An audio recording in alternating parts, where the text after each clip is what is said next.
Hello, good morning everyone. By the way, I'm Annabelle Hipolito Midel, proud member of Unified Product and Services.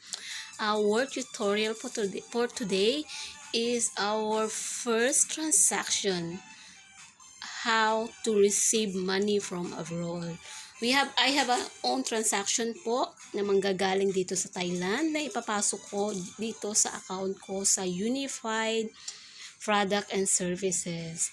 Ang gagamitin po natin today is Western Union. Go to our apps. Okay po. Sa mga gusto pong mag-remittance, hindi lang po tayo nagsisend, pwede rin tayo mag-payout. So, pag sinabi pong payout, yung mga nagpapadala po abroad, pwede po tayo sa iRemit, Transpass, MoneyGram, at Western Union. For today po, ang transaction ko is Western Union.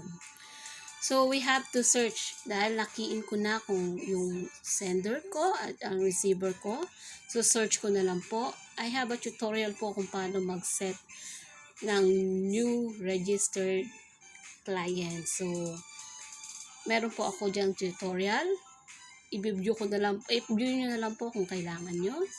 So, for this, ang aking receiver is my sister. So, kahit Johnny na lang, automatic naman mailalagay yan.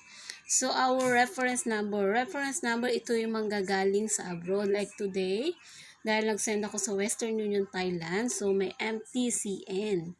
So, ita-type ko ang number 545. So, yung dash po, kailangan natin ilagay. So, 240 dash 6260. Yan po ang reference. So, ang occupation ko po is OFW. Kasi po ako ang sender. So, relationship to beneficiary is sister. Name of employer. Kasi po ginagamit ko pa rin yung name ng boss ko before sa Hong Kong. So, source of fund is savings.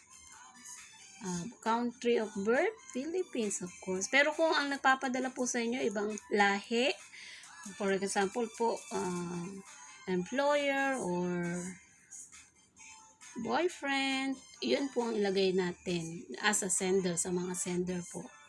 So, Filipino, kung sila Korean, so from Korea, and then they're Korean. So, diba po? Kung Singaporean. So, kung ano na lang po yung nationality ng sender, yung po ang ilalagay natin.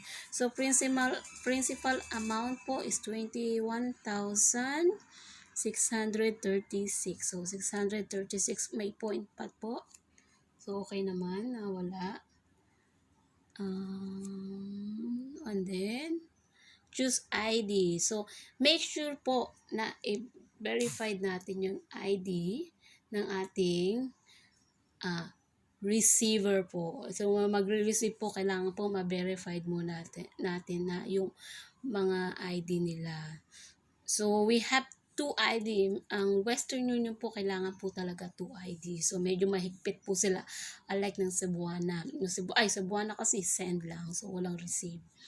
So, siguro po sa other, yung iRemit, MoneyGram, so, most probably, lahat talaga sila naghihingi ng 2 ID, especially abroad, at medyo malaki yung amount. So, dahil po na successful naman po yung mga ID na nailagay ko, ng ate ko is, inano ko na lang po, kiniin ko na lang siya. So, click ko yung passport niya as a primary ID, and secondary is secondary ID niya is ang driver's license.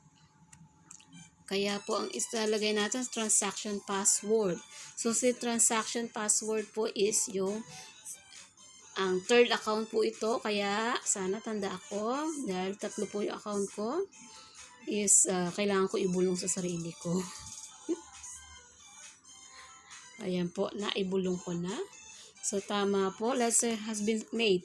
You might try every 1 minute to refresh. So, meron na po tayong tracking number.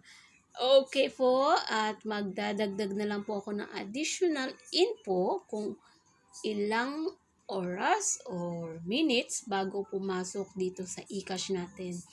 Right now po is 8:38 po dito sa Thailand. So in Philippines po, dahil nasa Pilipinas po ang eCash, so 9:39 po. Ng gabi po ng August 5, 9:39 po ng Philippine time. So mamaya po mag-a-update ako kung anong oras papasok yung Western Union natin. That's all lang po. By the way, I'm Annabel Hipolito Medel, proud member of Unified Product and Services. Bye! Thank you!